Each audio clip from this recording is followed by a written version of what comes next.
Hello guys, assalamualaikum. Paano nga ba yung halimbawa kapag may nag-message sa'yo and then hindi niya malalaman na na-seen mo yung message niya.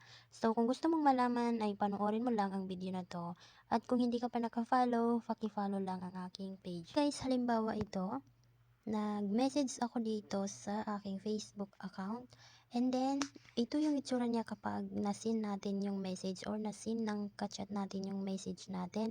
So makikita natin na meron tayong profile logo na nasa baba ng ating message.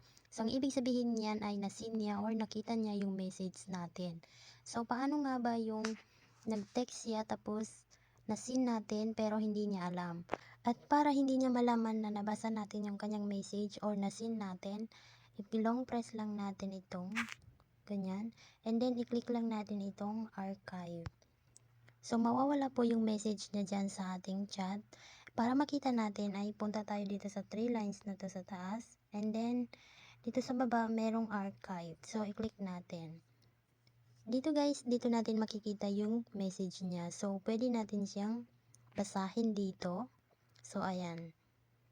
Pero guys, kapag once po na nag-reply po kayo dito ay makikita niya na po na na-seen niyo na yung kanyang message.